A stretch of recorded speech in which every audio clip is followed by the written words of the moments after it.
Bien-aimé, je n'ai jamais demandé les dons à Dieu.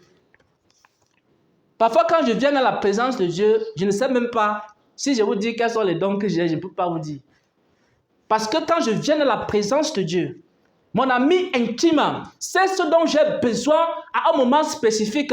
Si par exemple, je viens dans la présence de Dieu, mon ami intime, il sait que aujourd'hui, j'ai besoin d'adorer. Pendant que je suis dans sa présence, il me communique en cantique. Si mon ami intime qui est dans les cieux, il sait que lorsque je viens dans la présence de Dieu, j'ai besoin de prophétiser. À ce moment-là, il fait descendre une prophétie et je commence à prophétiser et je commence à parler la part de l'Éternel. Si, par exemple, mon ami intime, il sait que je suis dans une situation et j'ai besoin de force.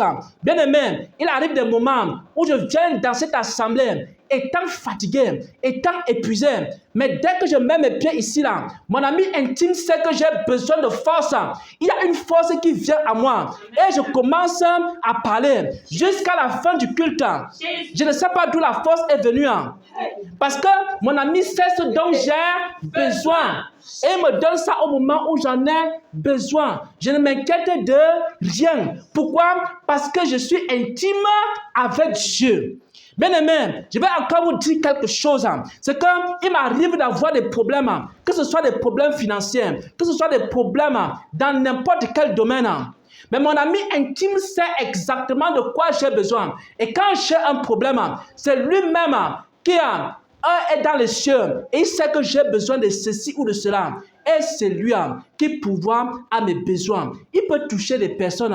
Il peut pouvoir de plusieurs manières. Pourquoi? Parce que j'ai l'intimité avec Dieu. Et lui-même, il prend soin de moi. Je n'ai pas besoin de m'inquiéter. Je n'ai pas besoin de me poser des questions. Les questions sur l'argent, les questions sur le ministère. Le ministère va avancer comment? Le ministère va progresser comment? Le ministère va faire quoi? Ceci ou cela. Je n'ai pas besoin de me poser ces questions. La seule chose qui m'intéresse, est-ce que mon ami intime, est-ce qu'il est encore avec moi? Parce que si mon ami intime est avec moi, je sais qu'au moment où je vais arriver devant la mer rouge, qu'est-ce qu'il va faire? Il va fendre la mer. Alléluia.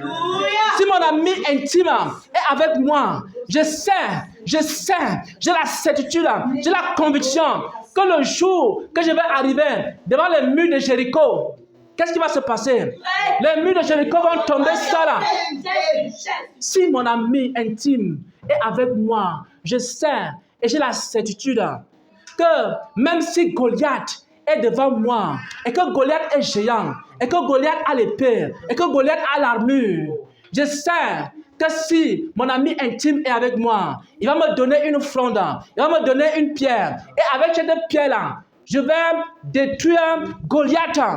Bien aimé, n'ayez pas peur. Si et seulement si votre ami intime est avec vous.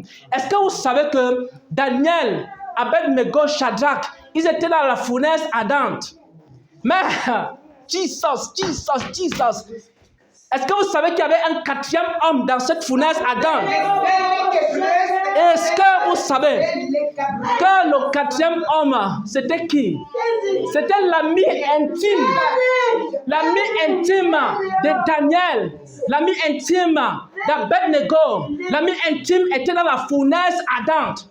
Et parce que leur ami intime était là, qu'est-ce qui est arrivé? Le feu n'a même pas pu les toucher. Parce que leur ami intime était là. Je ne sais pas ce que les gens cherchent aujourd'hui. Vous cherchez les dons, vous cherchez les ministères, vous cherchez ceci, vous cherchez cela.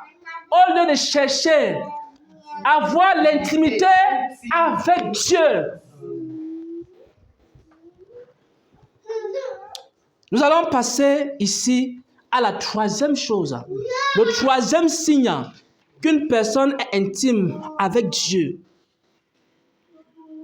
On va voir cela dans Actes des Apôtres, chapitre 4 au verset 32. Je vais lire rapidement pour qu'on aille vite.